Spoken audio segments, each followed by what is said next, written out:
delighted to say our guest this week is an absolute legend in both his country and ours, the first ever Finnish player to play in the English Premier League and the first ever player to play in the Scottish Cup final with 3 separate clubs. A career that spanned 20 years as a player and approaching another 20 as a manager, countless games and countless goals at club level, a whopping 70 caps for his country, Finland. It's an absolute pleasure to welcome to the pizzeria Mixu Paatelainen. Mixu, how are you doing? Thanks very much. You've certainly done your homework, but you know more than me. And no, all good, all good. Enjoying the summer. Just obviously not too much football at the moment because I'm not involved with the club or country. So just enjoying the summer and getting ready for the autumn. Amazing stuff. I will jump right in then. One thing, so we've had a few of the Scottish lads on from various clubs. I won't reveal the names because I don't know how many we've released yet. But one thing we do ask them is growing up as a footballer and you're playing in your youth teams, do you recognise that you're far better than the other kids around you, or was that a later development for you? Did you know that you were a lot better at a younger age? Well, I don't know. I did realize that when I was playing for youth teams in Finland, I did score a lot of goals. Well, I started as a left back, by the way. My first team, I played as a left back, and then they realized that this guy wants to score goals. So I started dribbling towards my own goal and tried to score. And that, so they say that maybe it's better to put him up front. He's closer to opponent goal, so maybe he goes for that one. So that's what happened. I think I was 6 at the time, and then I stayed as a striker, white player, basically all my career. But as a youth player, of course you realize you score loads of goals and you are successful and you're helping the team scores, but I don't know. Kids are sometimes aware that they are better than themselves, better than others, but it's I can't remember that I was realizing it and came out with a big-headed way. Nothing like that at all. I was just playing with my mates and tried to score as many goals as possible. And if we won the game, then we were happy. Fair enough. And growing up in Finland, did you have a Finnish team, a British team, a foreign team, a bit of everything? Who did you sort of follow when you weren't playing yourself? I didn't have a favorite team, if you like. I watched the betting has always been a big thing in Finland, in Scandinavia. English football, and those days every Saturday Finnish time 5 o'clock, obviously 3 o'clock here. We watched the game, my father and I, and every Saturday it was brilliant. I remember first couple of years that I remember watching the games that were black and white. So it was those days. And then they came to color TV. It was fantastic, but no, it was always British football or English football, should I say, because of betting was always there, and knew all the teams and had favorite players and Kevin Keegans and stuff like that at the time. It was followed, very closely and every week. Wow, it's I mean, to be fair, I've seen a lot of the Nordic betting companies, but I didn't realize they had such a strong one there. Yeah. So I mean, despite being a young player, you get onto the books of, and I don't want to butcher the name with any sort of pronunciation. Is it Haka? Is that how you say it? Yes. So you get onto the books there. You have a very good goal return there, and you win the Finnish Cup during your time beating Helsinki. Yeah. Obviously the big boys of Finland. How was that experience? Being there, making his first appearance, and winning the trophy so early on in your career. Yeah, it was unbelievable. I actually skipped the B juniors which is like when you are 14, 15. I left the youth teams and I went to play in the third division in Finland, men's team, in Valkeakoski, same town as Haka comes from. If you like Haka's farm club, although it wasn't a farm club those days. But I went to play with the men because I was well developed and I was ready, and to give me a that's what my father says, give me a more of a challenge as well, and harder matches and getting used to that. So he served me well. A couple of seasons I played for them, and then I was invited to join Haka first team. I had previously played for Haka juniors, Haka youth teams, and then once I got into first team, it was amazing. Young age, seeing all these national team players playing with me, and some players even had played with my father. So it was quite amazing, because I got there such a young age, and then got into the starting lineup. And my first start for Haka first team, I managed to score a goal in the Finnish Premier League from 1 yard and push the ball in with my belly, and I was happy as Larry. And it was wonderful. Nothing else mattered that I scored the goal, and and every game I was really hungry for them and goals, and but it all started from there. But it was amazing going to the training session first time and seeing all these big name players in Finland, and it was like wow. But I've never been shy. I've never been somebody who takes his time before finding his feet.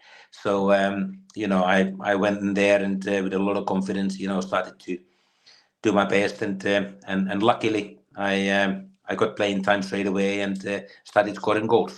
So it was very, very happy and very lucky start for me. Incredible. And then sort of 20 years old, Dundee United come calling. I mean, the report fee was £100,000. Team that I think they were just off the back of a UEFA Cup final under the legendary manager Jim McLean.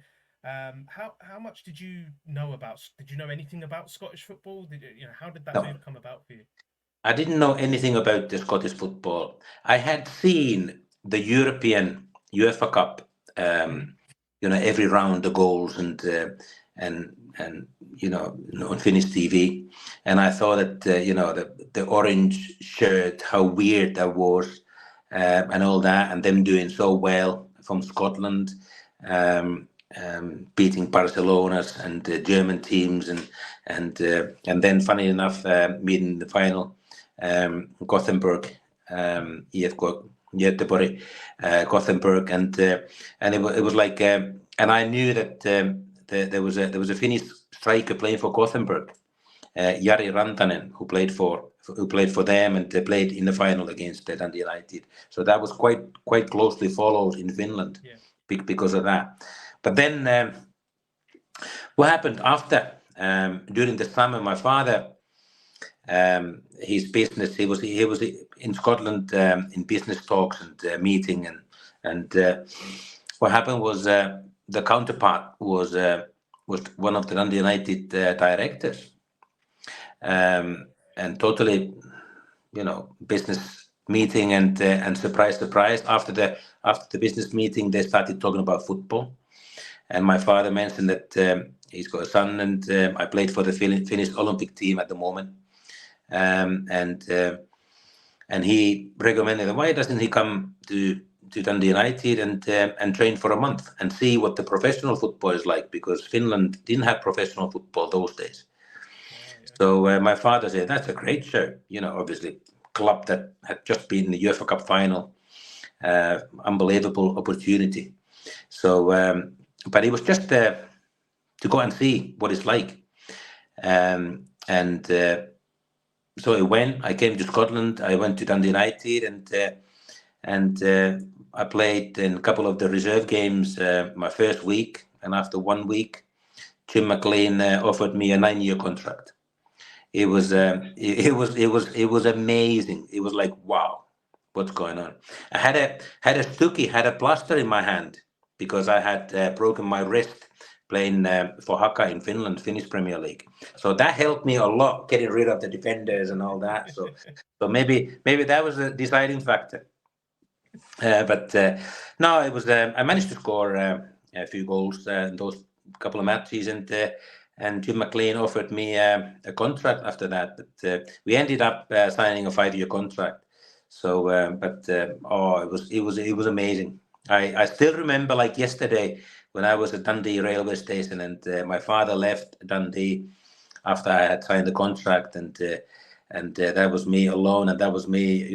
That was my dream all youth years, that one day to get a chance to be a professional football player abroad, and then it happened, and I was like Dundee railway station, and the train went, and I said to myself that's it, it's up to me now, as a youngster there, and but I must say that the Dundee United squad was fantastic. How friendly the players were. Everybody was so helpful and all that, and they stayed in decks with 3 other guys, Scottish guys, and didn't understand the word in the beginning what they said. My English actually was okay when I came here, but Scottish accent was so broad, it was so difficult. It just went right over me. It was really difficult to understand, but slowly started to get hang of it, and here we go. Amazing. And you reach one of those, in the intro mentioned, cup finals in your first season, unfortunately on the wrong side against Celtic. You go on to have a couple of seasons as the top goal scorer there, and then in sort of the 1990-91 season, you just have one league goal, which is a bit unusual for yourself. What had changed that season? Were you maybe not playing as much? Were there injuries involved? What can you remember much about that season? Yeah, I was on the bench quite a lot. Previous seasons I had scored, I had contributed towards the team's effort and all that, but so it goes sometimes in football that there's other players getting a chance, and you don't get a chance, and that's the way it goes. So all in all, throughout my Dundee United years, I developed a lot. I learned so much from Jim McLean. He was an absolute genius on the training ground. He really taught us, took us by the hand, and the timings and the moves and all that, and understanding the game. Fantastic coach, fantastic developer for youngsters, and I was so lucky that ended up playing for him. Obviously, his management antics, were a little bit different, and they were proper old school. But that was the norm those days. It was. I remember the first game, the first derby match against Dundee at Dens Park. We got beat. That must have been my second match or something like that. My first match was against St Mirren, and managed to score in that one, and then got to the starting lineup again against Dundee at Dens Park. We got beat. Then after the game, Jim McLean, Dens Park dressing rooms are very small and tiny. Jim McLean used to go one by one the players, in the dressing room, and tell them, what he thought, how they had played. And if you played well, he just skipped you, said nothing, and basically slaughtered the next guy. So he came to me, and he was shouting his everything. And obviously, very early doors in my career in Scotland, I was sitting there as a good boy, hands on my knees, and looking him in the eyes. And he's shouting, he's absolutely fuming. And I understood 3 words what he said: fucking Finnish bastard. And those were the only 3 words I understood. Everything else went over my head. Never mind Scottish accent, but if somebody's fuming, it's even more difficult to understand. But then eventually he must have gone, you're useless, whatever, and moved to the next one. And then the boys came to me after shower, and Mixu, did you understand a word what the manager was saying to you? I said, no, only those 3 words: fucking Finnish bastard. And then they said to me that he said to you, and every time he took a breather, I said yes, boss, because I was a good boy, blah blah blah. I listened to him, and although I didn't understand the word, and so he said to you that. Well, you were so bad today that did you go to the boozer last night? I'm like, yes, boss, yes, boss, yes, boss. So I think he thought I was sarcastic or something, because every time I said yes, boss, he shouted even louder. He got even more mental, and then eventually, it's just I was like that. No, he didn't say that. That's what he had said, a little bit humoristically, and of course, we didn't go anywhere near a pub, but I didn't understand the word. As a good boy, I said yes, boss. So good. And then in March 1992, you leave the club, and again, you obviously reported fees, £400,000 to Aberdeen. Did this feel the sort of right time to move on? I mean, Aberdeen's previous 2 seasons were, 2 cup wins, 2 runner-up spots in the league. Did that sort of sell you on the move, the chance of maybe some success?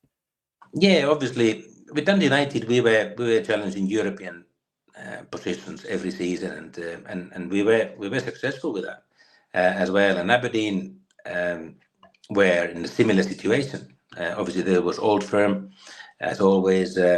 Aberdeen, Dundee United, Hearts, Hibs, and so forth. But so I knew exactly the history of Aberdeen, what they had won and all that, and the tight tussles we had against them. And the playing against Alec McLeish and Willie Miller as the centre halves, they were proper fights, if you like, and proper matches. So when one evening I was at home in Dundee, Jim McLean phoned me and said that he had agreed a fee with Aberdeen. Would I be interested in talking to Aberdeen? I said yes, because I had in the last year or so thought that that was my 5th year at Dundee United. I thought that I would like to try something else as well, and maybe it's time to move on. So when that opportunity came about and Jim McLean was open to it, and then I said yes, and drove to Aberdeen that night, and we agreed all the terms, and I went there. So I thought it was a great move. Aberdeen is a wonderful club, brilliant supporters, like Dundee United. Aberdeen is a big club. They really look after players well, and I had great time with Aberdeen, and fun memories of that time. Yeah, I mean, certainly in the first season as well, because it's your first full season. It's goals, goals, goals. I mean, you, Duncan Shearer, and Scott Booth score a whopping 66 goals between you that season. It was a sort of a nearly men's season, because you finished second in the league and your runners up in both cups to Rangers. Yeah. Was that hard to take, or was that more of a, you're looking at that as we're very, very close here, and we've got something special? Well, obviously a bit of both, but hard to take. Obviously, you want to win. You reach 2 cup finals, League Cup final and the Scottish Cup final. It was just unfortunate to us that Rangers were so strong those days. They won everything in Scotland. We were second in every competition in Scotland. It was a pity. It was even the finals were tight matches. 2-1 both of them. We got beat. So it was a pity. So it was hard to take, not to win anything. And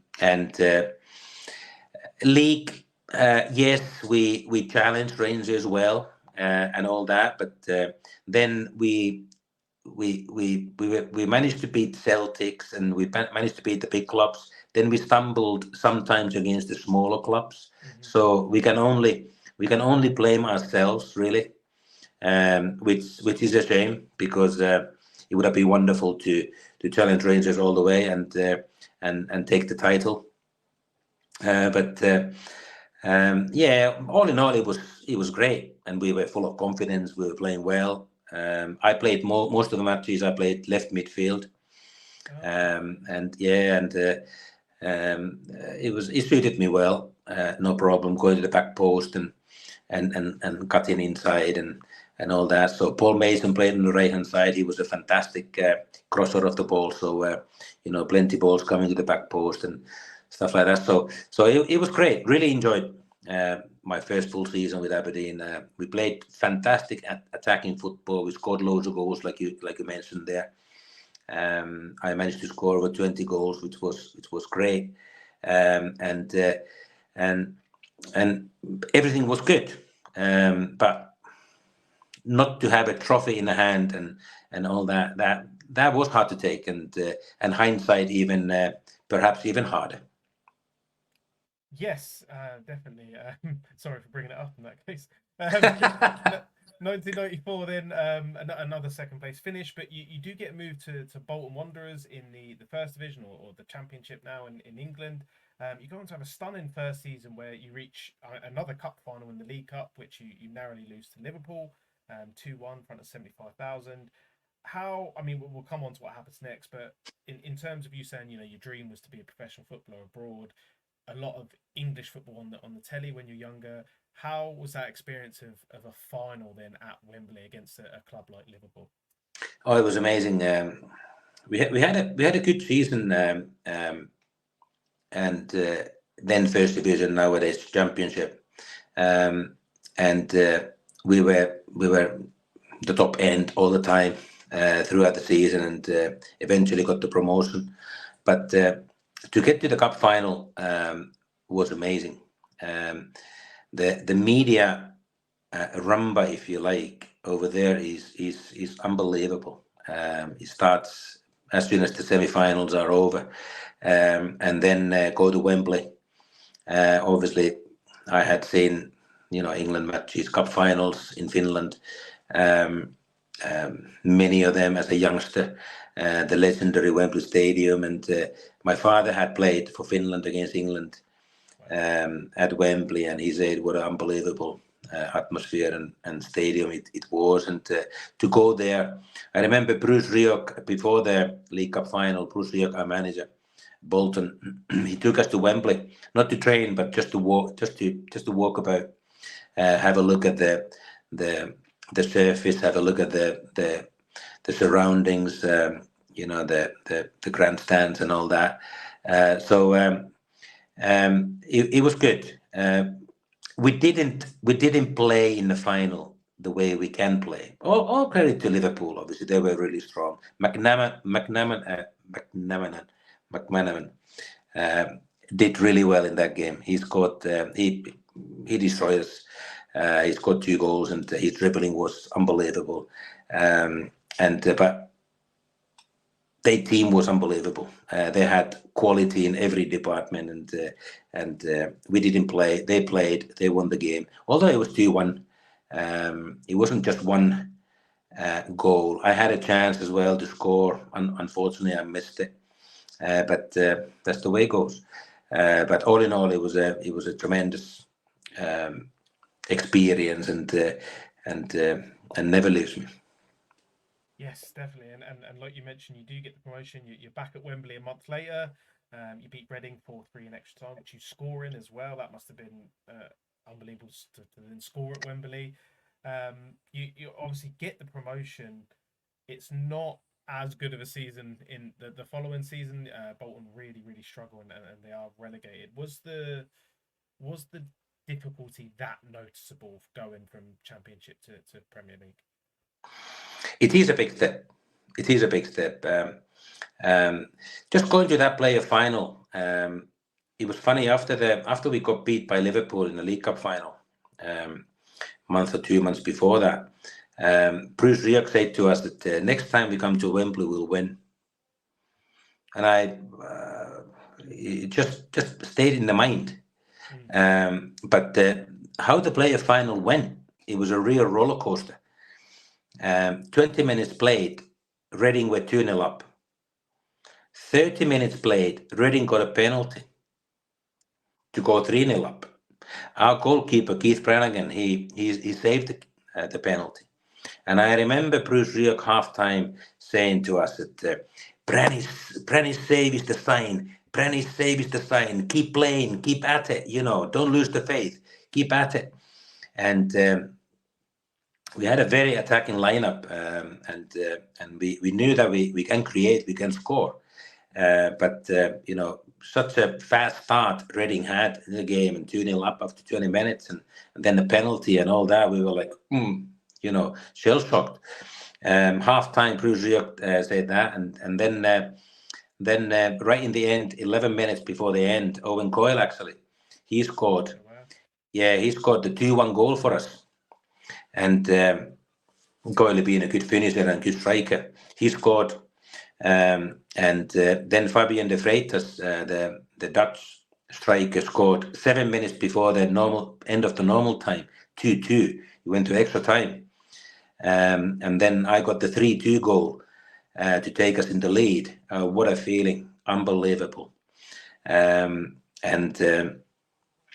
then De Freitas scored another one, 4-2.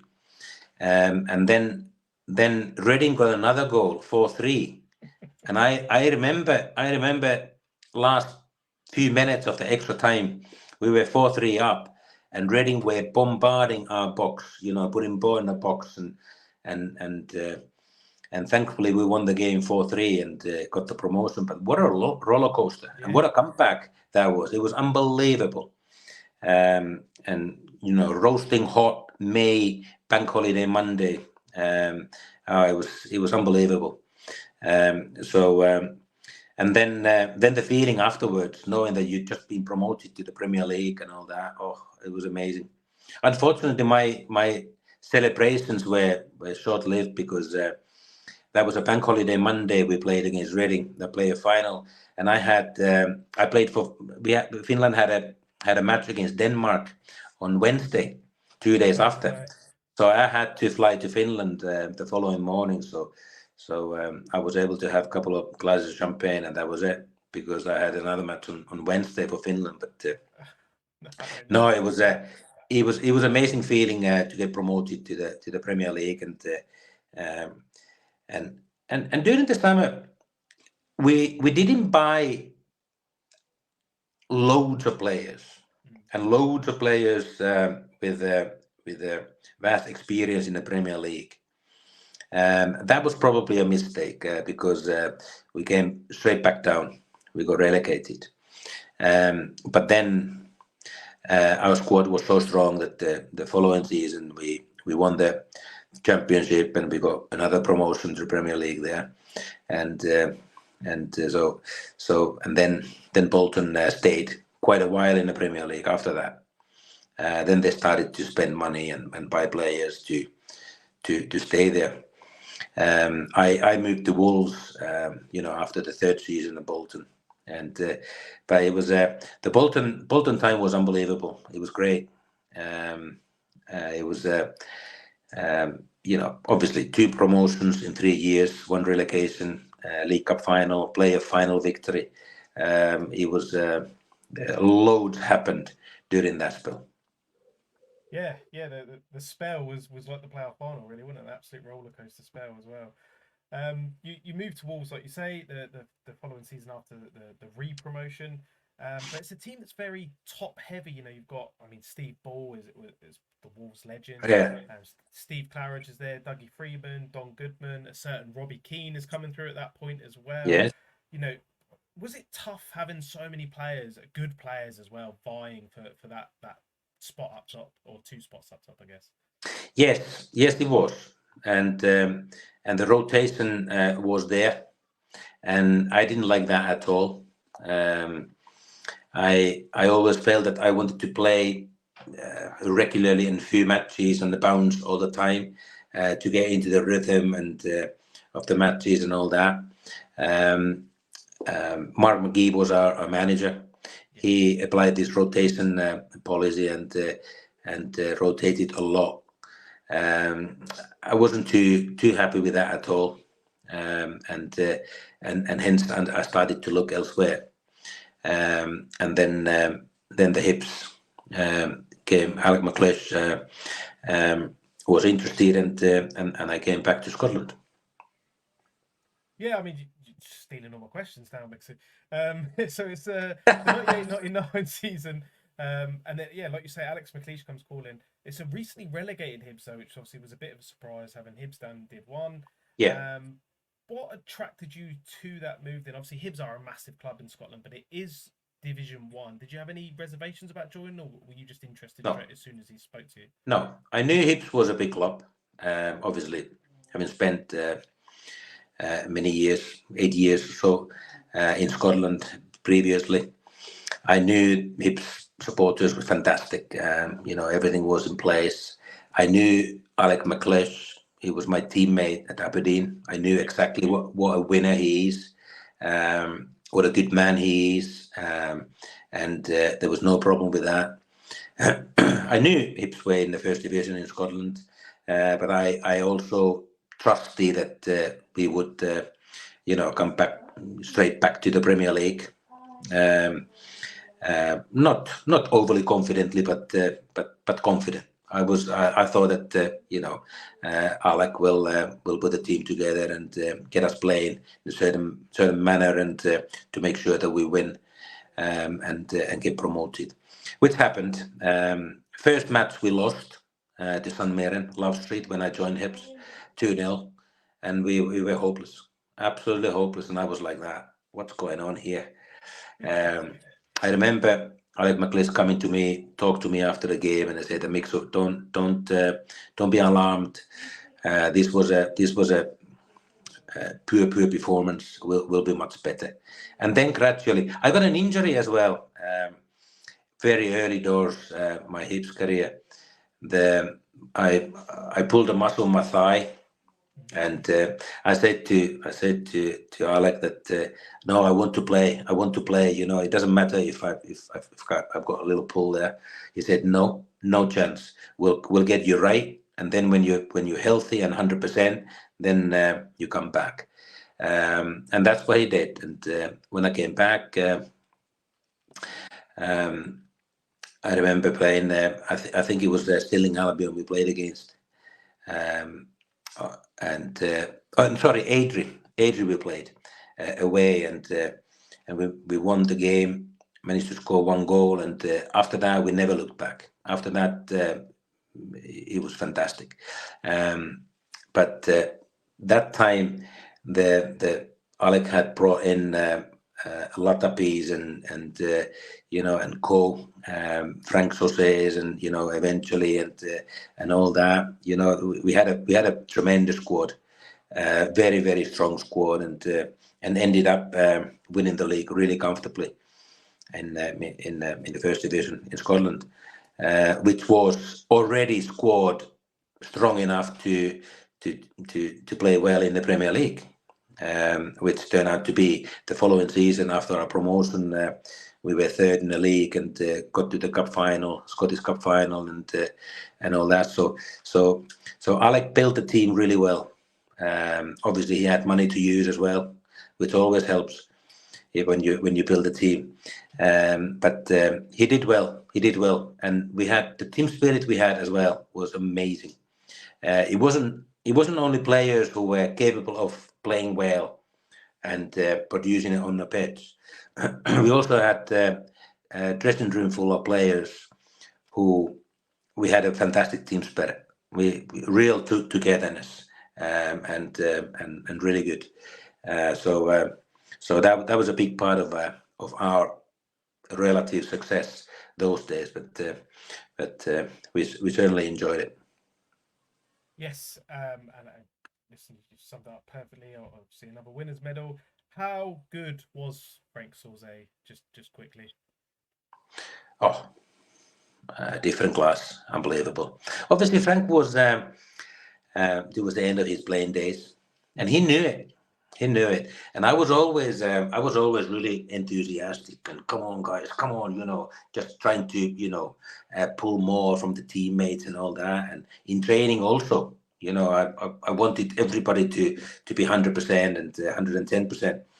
And then we had those five-a-sides in the end of the training session, and Frank was on my side, and he didn't do anything.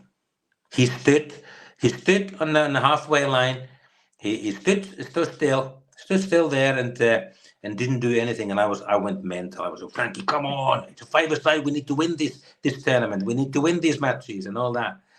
So Frank didn't say anything. He just okay, Mixu, okay, and then afterwards, once we was in the showers after the training session, he came to me and he said to me, Mixu, I like your attitude. I like it very much and your demand.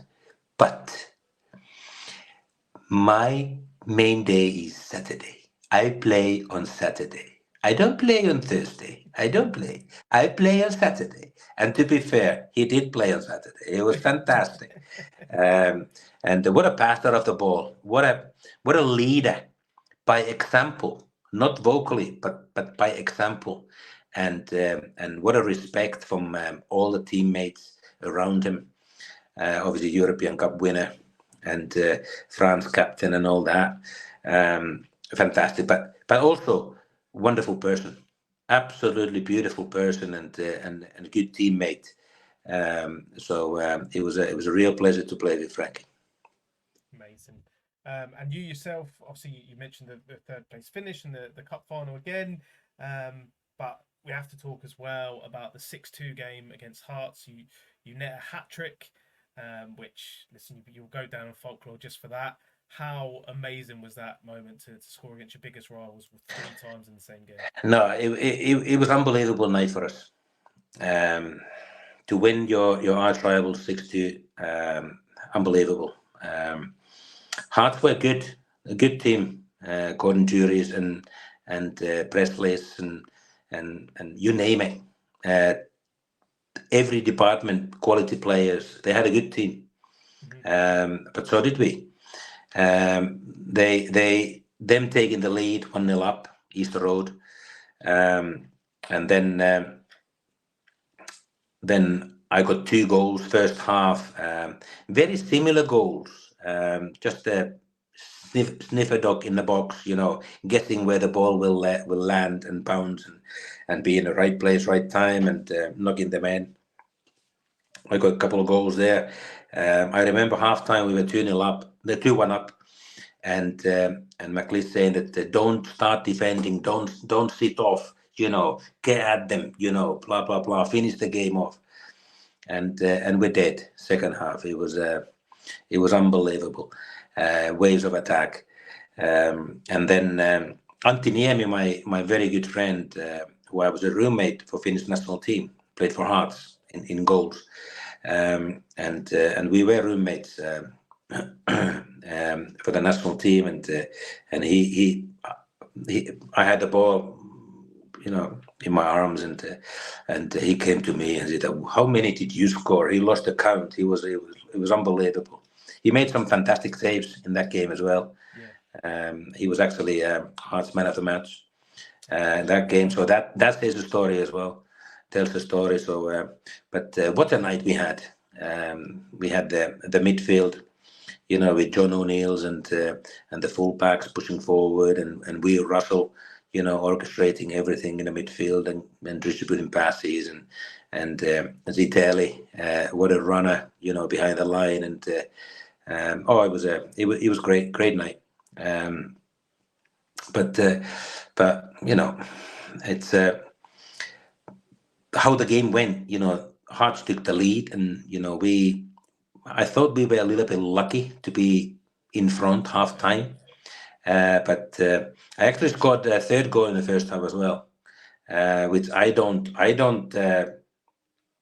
classify as a push. Nowadays, yes, they would whistle that, but I was very surprised that just a little nudge, Elvis's back.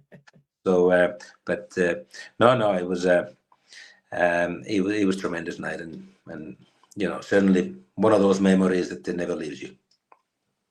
Amazing. And listen, your Hibs time comes to an end, and you move to Strasbourg in France on a free transfer. When this opportunity comes, is that something you wanted to explore? Did you want to stay at Hibs maybe, or was it another? No, was a good chance. I was really comfortable with Hibs. I was happy. You know, we had a fantastic squad of players. We had a good manager. Everything, team spirit was brilliant on and off the pitch, I must say. Excellent. And then suddenly, out of the blue, Strasbourg, my agent called me and said that the Strasbourg are interested in you. And what had happened was Mark Keller had watched the 6-2 game in France on TV, and prior to that, David Zitelli, who played for us, he comes from Strasbourg, and he knows the Strasbourg hierarchy, and the sporting director, Mark Keller, had played for West Ham against me when I played for Bolton. And so he knew me, and then Mark Keller had phoned Zitelli and said that they are looking to bring in a centre forward, a target man. Would Zitelli know somebody from Scotland? He said, well, Mixu, why not Mixu? And then Mark Keller obviously knew me, and then he watched the 6-2 game, and obviously he got interested after that. All led to me moving to France, and he was quite surprised because I was already was I 33 or 34 years of age.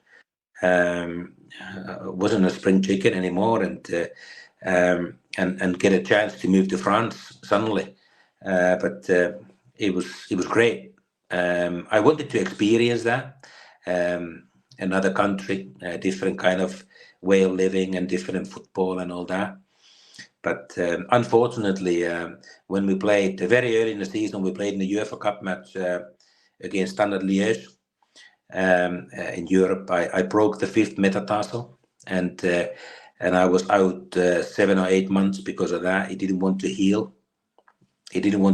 And I struggled big time that season, and it just ruined my season altogether, and ruined my Strasbourg time as well. But I learned a lot. I learned a lot about training, about everything, how the footballers live in France and how they train, and how they go about, which is different to UK. We had a fantastic coach, Ivan Hasek, who's now the Czech Republic head coach.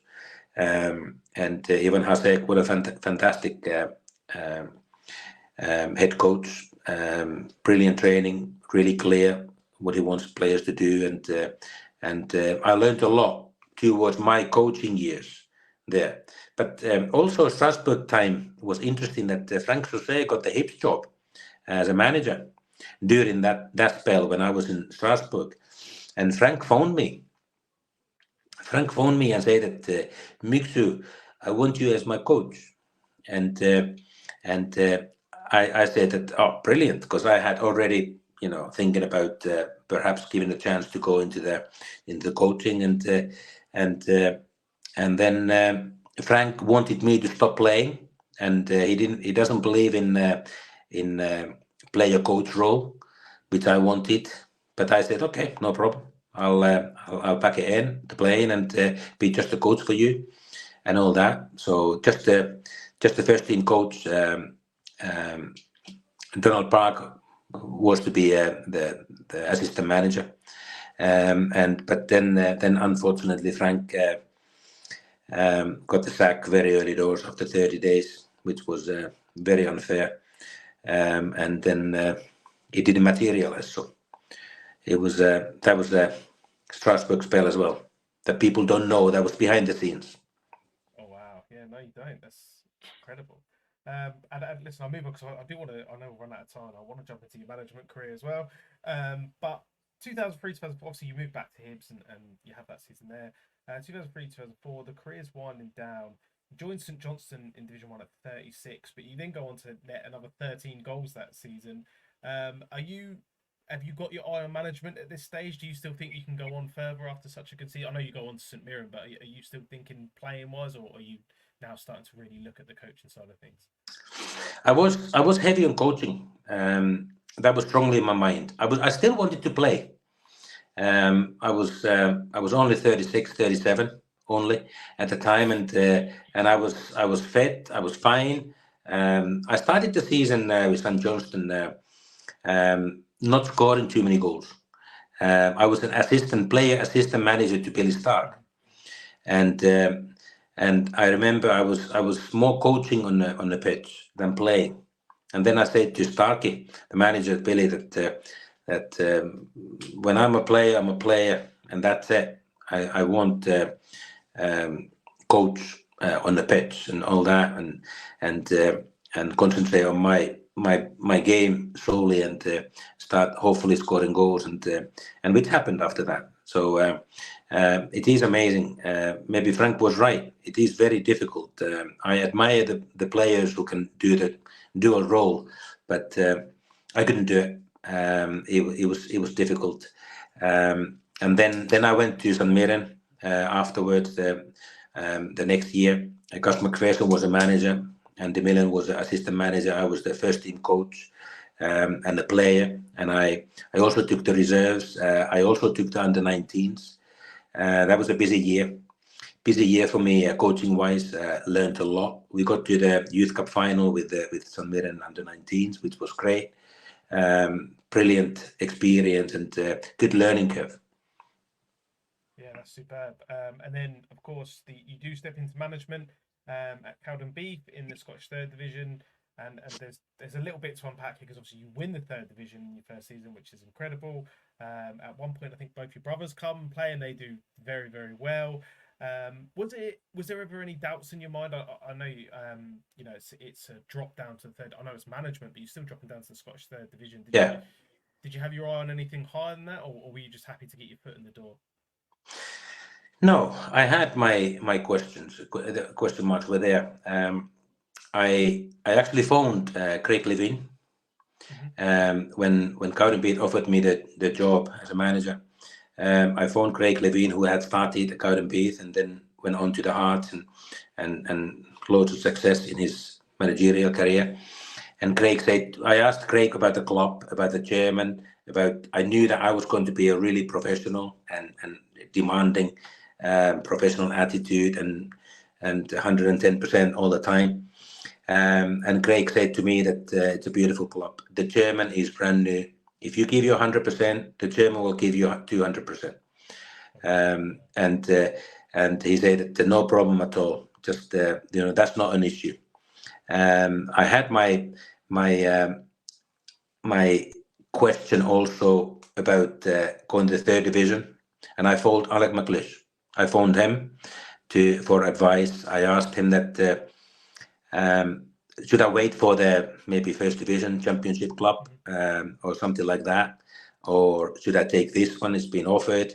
Alex said that if it's been offered and the club is good, and even though it's low level, if you do well and you trust yourself, you'll get chances to go forward from there. I said, fair enough. I trust myself. Club is brand new, according to Craig Levine, which it was. Gordon McDougall, our chairman, what a man, wonderful man, and the best chairman ever. And then so I said to myself that okay, let's go for it. And the boys applied to the professionalism really well and all that. I remember wintertime, we didn't have a training ground, and we used to train at the Aberdour Boys Club, but there was no floodlights. And Gordon McDougall, I said that chairman, there's no lights there. He said, leave it with me. And he hired 4 of those motorway lamps, that go up. 4 of them. So each corner of the area we were training, there was lights and all that. And I remember I had to build the goals before every training session. Bolt the crossbar to the stands and stanchions and all that. Everything had to be bolted together. It took me about 2.5 hours to carry everything onto the training ground, from the container, and put them together, put the nets up, then the markers and the drills and blah, blah, blah. But 2.5 hours. And I remember carrying those crossbars there. I said, one day I'm going to be at the club that I just whistle and the training starts. That was the motivation. But thankfully, it happened quite soon after. But it was a tremendous year for me at Cowdenbeath. Also, I remember we Bucks, Liam Buchanan, wintertime, dark, pitch black, and we got these lights on. We got nets bulking, ready for the players. And we Pucks being a striker, he comes to me before the training. He said, "Gaffer, you're absolutely killing us. You're killing us." I said, "Why? Why is that?" We come training from hard days work. We're absolutely knackered. We come to training and we see these floodlights in the dark, and we see these nets bulking and ready for us, and everything is there. We get such a buzz. We want to train. I said, "Oh, it's working, brilliant." So the hard work was worth it. It was great. Yeah, definitely. That's amazing. You returned to Finland. I'm not going to attempt to say the full name. I'm just going to go with TPS. Yeah. And secure a third place finish there. And then you returned to Scotland as Hibs manager. How special was that to go back to Edinburgh? Really special. And under fantastic managers that you've had there as well. And really special. Obviously, 2 spells playing for Hibs and get an opportunity to become a manager. Unbelievable. What an opportunity. Only thing, hindsight, it came so early in my career. I was still learning my way. I was still trying to find my way. I was testing and trying loads of different things, changing the formation far too often, changing the way we wanted to play far too often. That's my regret. We did qualify both seasons I was there. We did qualify for top 6 and all that. So we reached the target, if you like. But if hindsight is always great, but if I had a little bit more knowledge and like to keep continuity going and keep at it longer and develop the style, I think we would have reached more and better positions in the league. But all in all, again, it was a great learning curve for me and a great honor to manage Hibs. I had played for a couple of occasions and wonderful relationship with the supporters, great supporters, very demanding but fair. Yeah, and listen, you have you sort of have those 2 top half finishes, like you say. You then have some time away from the game, but you resurface in Scotland again with Kilmarnock this time, and you earn huge plaudits for the work you do there. You win Manager of the Year, despite the fact that you left in March 2011 because the national team of Finland come calling. Was that a very difficult decision? It's your country, you can't really turn it down, but at the same time, you were sort of building something at Kilmarnock. That was it. Everything was wonderful at Kilmarnock. We were playing well. We were playing different system to others. The boys sported really well. We were dominating. We were winning. Supporters were happy. Board, they were delighted. We were well in the top 6, although we were relegation candidates before the start of the season. And everything went really well. But then the Finland approached the club, but so difficult to say no to your own country, national team. I was lucky enough to play 70 times for my country, and then when they come calling and you to become their manager and then head coach, it's impossible to say no. But like I said, everything was so good at Kilmarnock, and often I've wondered that if I stayed a little longer, what then? But then the Finland job might not have come my way, and it's all ifs and buts, and it's stupid to think like that. But I went to Finland, and that was wonderful as well. The international management, different. Learn different stuff from that, and my job was to build a team. It was an aging team when I joined them, and they said in the beginning that your job is to make the team younger introduce youngsters in the team and all that, which I did, and educate them and get them ready for the national scene. And I had wonderful 4.5 years as a Finland coach. So it was great, and a great honor, fantastic honor to manage your own country. Yes, of course.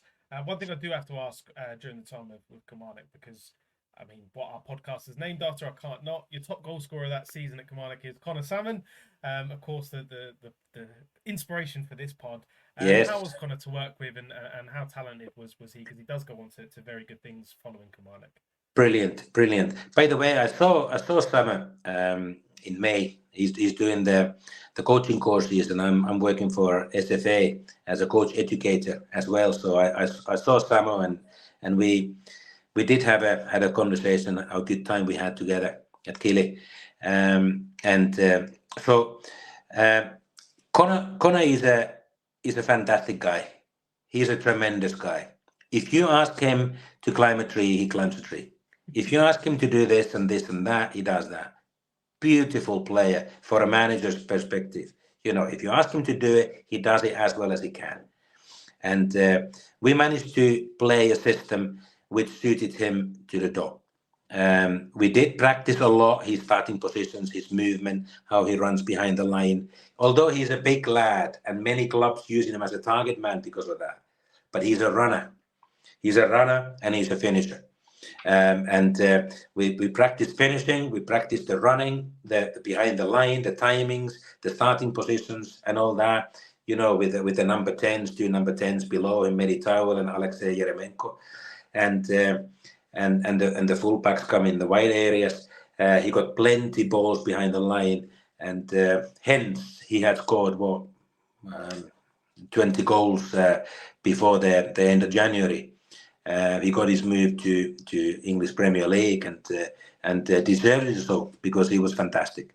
The way he bought things, the way he did things, the way he put the ball in the net was delightful, was fantastic. And he was a dot in the eye. The way we played. That was Samu, fantastic. It was such a pleasure to work with him.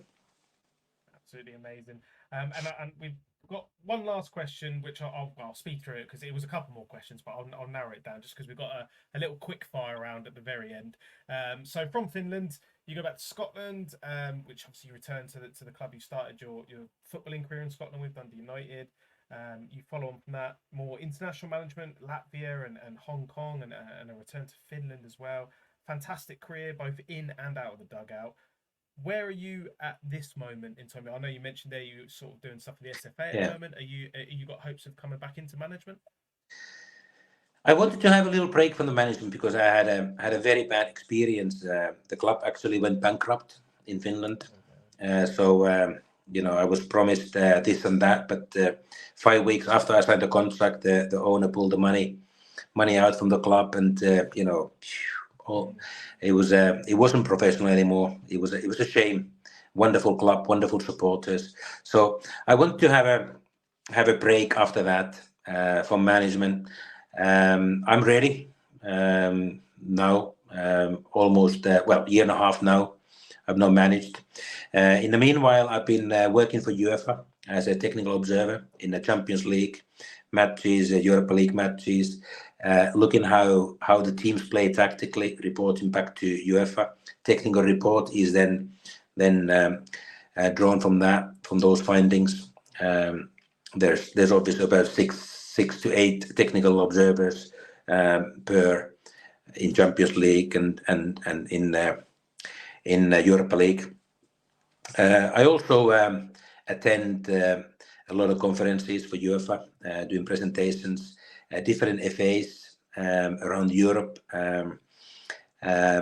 talking about the trends of modern football, what kind of football is being played top level, interesting tactically, interesting stuff, very, very important as well. And obviously tournaments for UEFA and stuff like that. But I also this year I've been working for Scottish FA as a coach educator in UEFA B and UEFA A license courses. Thoroughly enjoying it. Brilliant. It's totally different perspective. It's from the other side. It's coaching the coaches. I'm fascinating. It's brilliant. So much enjoyed that. And looking to carry on those lines. But yeah, when I would lie if I say that I don't miss the adrenaline. I don't miss the pressure of the matches, the pressure of winning. I miss being on a training ground with the players, helping them to play better, educating them. I miss all that because training ground is everything. So if a good opportunity comes along, then absolutely I'm ready to go into management again or coaching, whatever, because I miss it. I do. But in the meanwhile, thoroughly love the coach educating and my UEFA stuff as well. I'm thinking about the game all the time. I know exactly what's going on top level. I'm thinking about the game. That when you mentor or when you coach educate somebody, you're thinking about the game, how they coach. You learn yourself all the time, which is amazing. So I'm in good place at the moment. But I would lie if I said otherwise. That I do miss management and coaching. I do miss, but all good at the moment. Perfect. And then finally, just a couple of quick fire questions, just from some of the guys on the pod as well that wanted to ask. So first up, the best player you played with on the same team? Jari Litmanen, fantastic number 10, fantastic passer of the ball, finisher. Obviously played for Finland with Jari about maybe 40, 50 times. I'm a little bit older than Jari. What a great player. His first touch, his technique, his vision, ability, second to none. Yeah, obviously the longevity of Jari as well, going on playing at the top levels for so long. Yeah. Best player you've played against?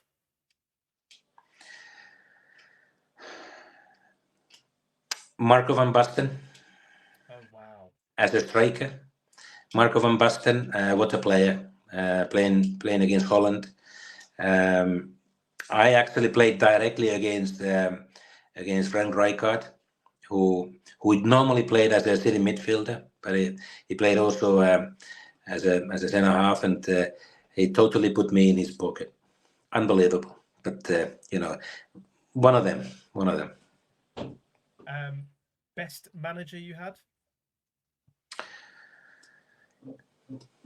Difficult question because managers have different attributes and they are good in different ways. For example, best man manager, Alec McLeish. Best tactician, Ivan Hasek.